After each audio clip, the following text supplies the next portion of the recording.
Hello friends, मैं doctor Dwarka. दोस्तों, आज एक बहुत ही गंभीर और एक कॉमन प्रॉब्लम पे हम डिस्कस करने जा रहे हैं और ये निरंतर बढ़ रही है, हर दिन बढ़ रही है, हर एज में ये देखी जा रही है, हर लिंग में ये यानी कि जेंडर में देखी जा रही है। आज हम बात करेंगे ओवर थिंकिंग के बारे में। ओवर थिंकिंग क्या है, ओवर थिंकिंग के कॉज क्या है, ओवर थिंकिंग के प्रिवेंशन के तरीके क्या हैं, आज हम उसी पर डिस्कस करेंगे। बहुत ज़रूरी है क्योंकि हर एक व्यक्ति लगातार ओवर थिंकिंग किए जा रहा है। सबसे पहले हम जानेंगे ओवर थिंकिंग क्या है। ओवर थिंकिंग जब ओवर होने लगे, अधिक होने लगे, हद से ज़्यादा, ज़रूरत से ज़्यादा, ये स्थिति आ जाए कि व्यक्ति सोते हुए, व्यक्ति लेटे हुए, बैठे हुए, नींद में या टॉयलेट में, किसी के साथ गाड़ी में बैठा है या ड्राइव कर रहा है तब भी सोचे जा रहा है, भीड़ में है, अकेले में सोचा जा रहा है, लगातार सोच रहा है और एक छोटा सा विचार और उससे जुड़े हुए हजारों विचार उसके दिमाग में आ रहे हैं और केवल नेगेटिव थॉट आ रहे हैं और जिसमें उसका पास्ट का रिलेशन है, फ्यूचर का रिलेशन है, प्रेजेंट का लेना देना कम है। तो ये स्थिति ओवर थिंकिंग की स्थिति कहलाती है। और ये व्यक्ति में जब इस तरह होने लगे कि व्यक्ति की दैनिक जो गतिविधियां हैं, जो एक्टिविटीज़ है रूटीन की, वो प्रभावित होने लगे, तो ये स्थिति बड़ी क्रिटिकल हो जाती है, कॉम्प्लिकेटेड हो जाती है।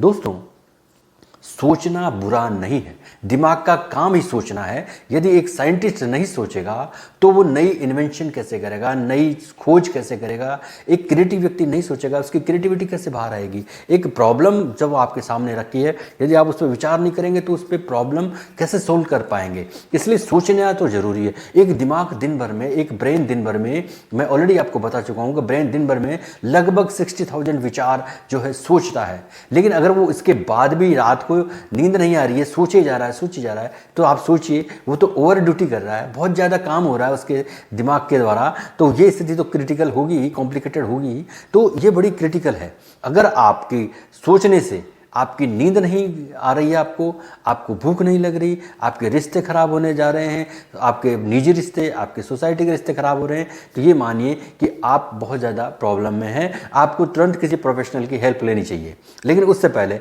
मैं आपको कुछ ऐसे खास तरीके बताऊंगा जो शायद आपको प्रोफेशनल के पास जाने की ज़रूरत नहीं लगे, आप अपने लेवल पर उस प्रॉब्लम को शॉर्ट आउट कर लें। तो दोस्तों, सबसे पहले दिमाग का काम सोचना है, लेकिन एक छोटे से टॉपिक पर, विचार पर आप सोचे जा रहे हैं और उससे जुड़े हुए नकारात्मक विचार लगातार आ रहे हैं, नेगेटिव थॉट आ रहे हैं, तो फिर ये आपके लिए पूरी तरह मेंटली एंड फिजिकली बहुत ही ज़्यादा नुकसान का एक रीज़न बन सकता है, गंभीर हो सकता है। मनोवैज्ञानिक रूप से ओवर थिंकिंग क्या है? मनोवैज्ञानिक रूप से ओवर थिंकिंग एक नकारात्मक विचार प्रक्रिया है जिसमें व्यक्ति एक विषय पर, एक टॉपिक पर या एक थॉट पर सोचना शुरू करता है और लगातार सोचे जाता है। 1 से 2, 2 से 3, 3 से 4, 5, 6, पता नहीं कितने सारे विचार उसके दिमाग में आने लगते हैं। यही स्थिति जो है उसमें बनी हुई होती है और इसी स्थिति को ओवर थिंकिंग कहा जाता है। और खास करके ये उसके पास्ट से जुड़ी हुई होती है या फ्यूचर से, तभी व्यक्ति इतना सोच सकता है। वर्तमान पर बिल्कुल नहीं सोच सकता।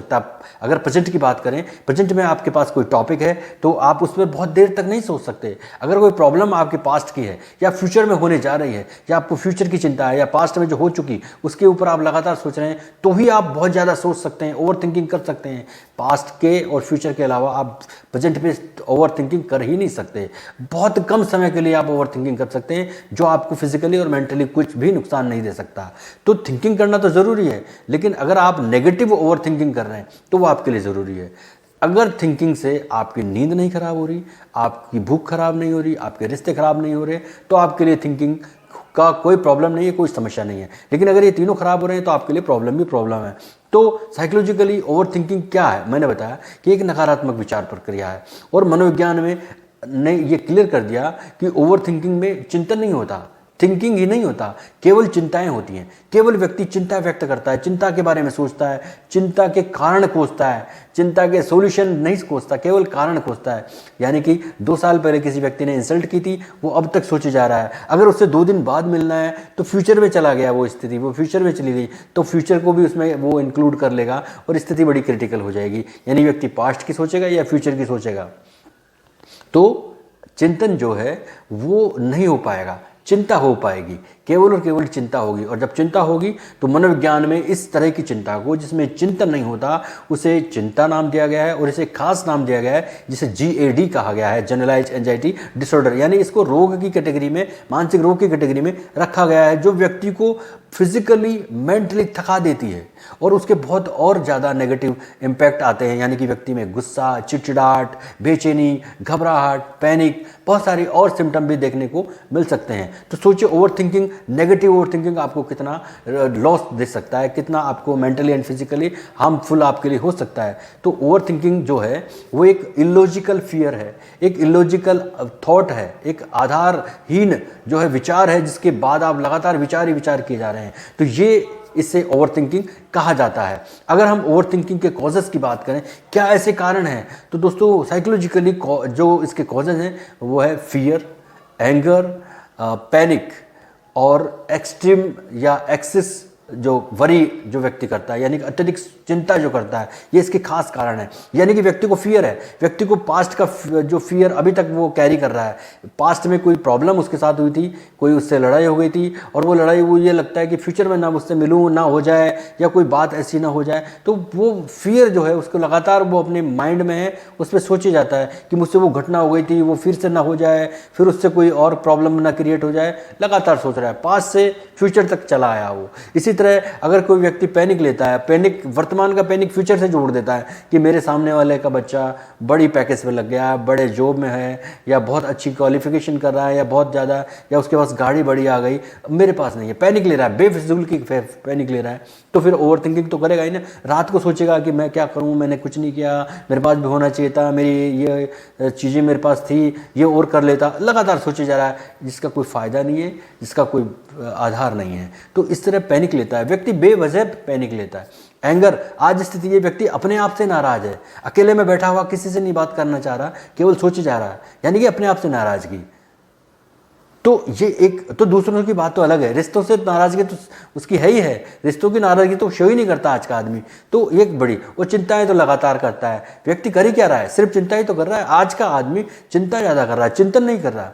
चिंतन के सार्थक परिणाम आते हैं।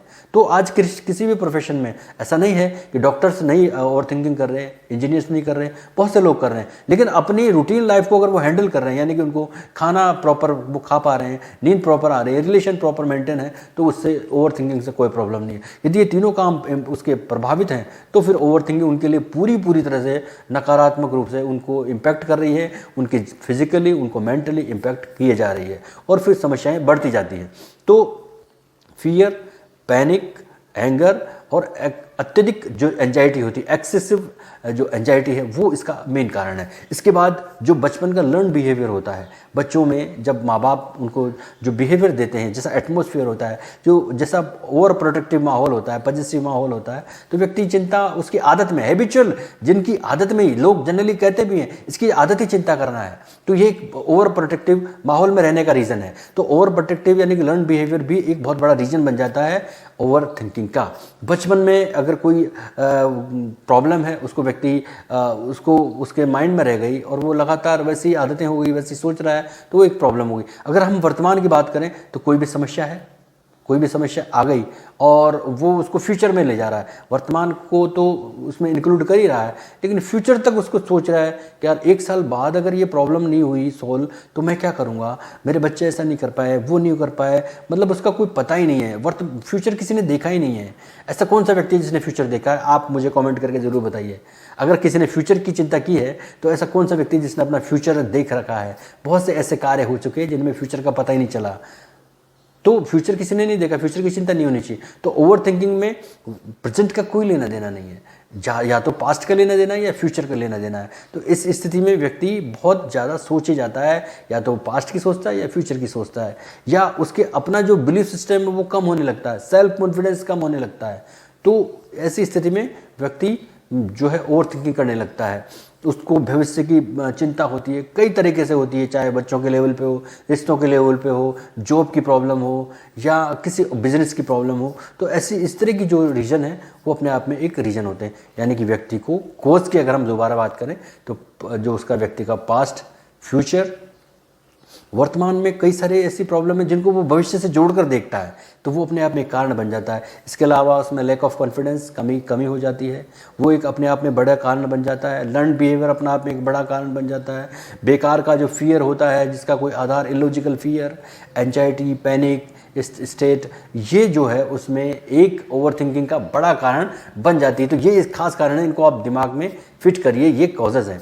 अगर हम बात करें कि इसको ठीक कैसे करें, प्रिवेंशन कैसे किया जाए, ओवर थिंकिंग को प्रिवेंशन कैसे किया जाए, तो नंबर 1 बहुत ही साइकोलॉजिकल है, बहुत ही साइकोलॉजिकल है। Number 1 acceptance. आप स्वीकार करें, आप जो हैं जैसे हैं आप स्वीकार करें। यदि आपकी किसी के साथ प्रॉब्लम हो गई, किसी से लड़ाई हो गई, तो और उससे आप ओवर थिंकिंग कर रहे हैं, एंजाइटी हो रही है, स्ट्रेस आपको लगातार हुए जा रहा है, आप सॉरी बोल दीजिए ना यार, जाके सॉरी बोलने में दिक्कत क्या है, आपकी वही प्रॉब्लम सॉर्ट आउट हो जाएगी। ऐसे बहुत से केस हैं जहाँ पर मैंने ये देखा है कि हमारे सजेशन ने बहुत बढ़िया काम रोल प्ले किया है।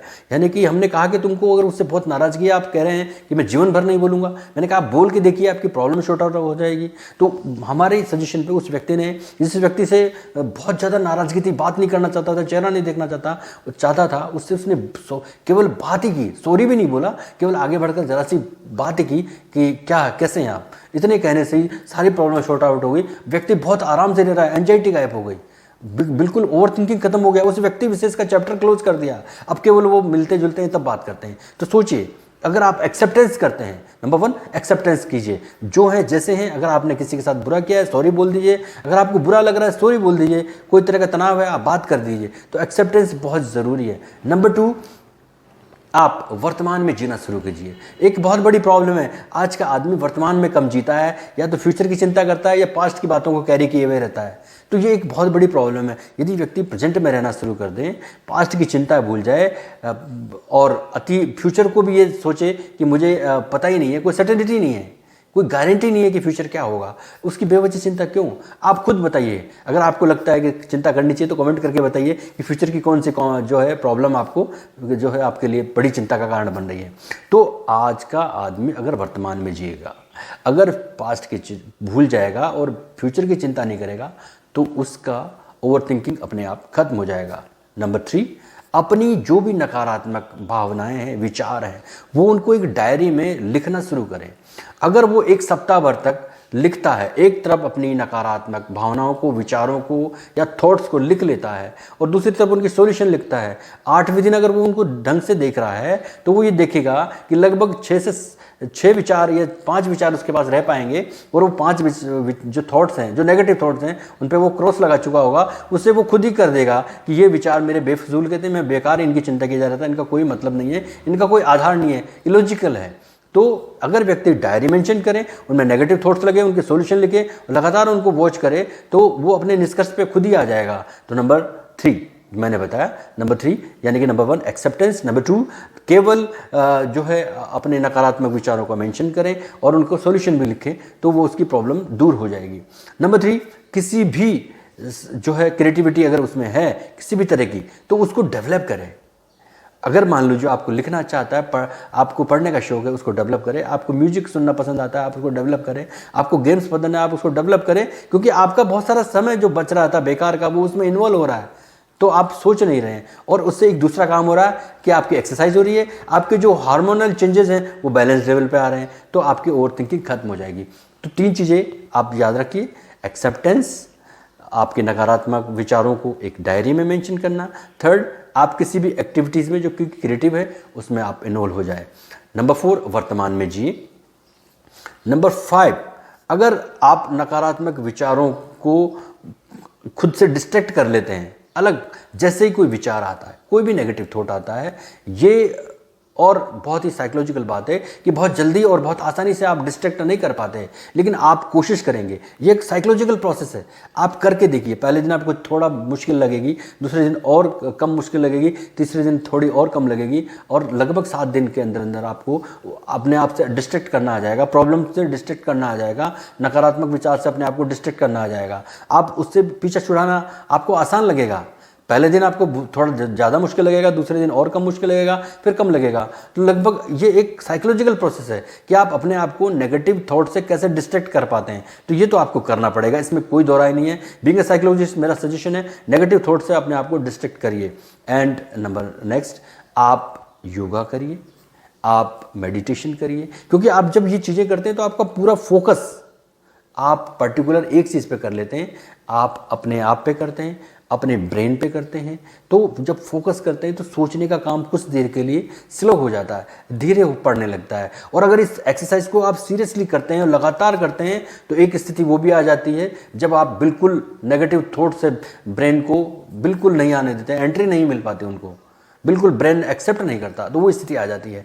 तो आपको इस स्थिति से अपने आप को सेव करना है। तो आप अगर डीप ब्रीदिंग भी करते हैं, योगा भी करते हैं, मेडिटेशन भी करते हैं, तो इस तरह आप अपने आप को प्रिवेंट कर पाएंगे इस तरह के ओवर थिंकिंग से। तो 5 तरीके मैंने बताए हैं, आप अपने आप में एक्सेप्टेंस करें। नंबर 2, आप नेगेटिव थॉट्स को लिखना शुरू करें, उनके सॉल्यूशन लिखें। नंबर 3, वर्तमान में जिए। नंबर 4, किसी भी क्रिएटिव एक्टिविटी में अपने आप को जो है बिताएं या समय उनमें इन्वॉल्व करें। नंबर 5, नकारात्मक विचारों से डिस्ट्रैक्ट करें। नंबर 6, आप चाहे डीप ब्रीदिंग करें, आप योगा करें, मेडिटेशन करें, उससे आपका फोकस होना शुरू होगा, सेल्फ कॉन्फिडेंस बढ़ेगा, अपने आप पे जो है ध्यान लगाने की प्रक्रिया होगी और उससे आप बहुत सारे ओवर थिंकिंग जो हो रही है उससे आप अपने आप को बचा पाएंगे। तो ये था मेरा दोस्तों आज का वीडियो। अगर आपका कोई ओवर थिंकिंग जो आपसे पीछा नहीं छुड़ा पा रहे आप उससे, तो आप मुझे कमेंट करके बताइए, मैं आपको साइकोलॉजिकल तरीका बताऊँगा।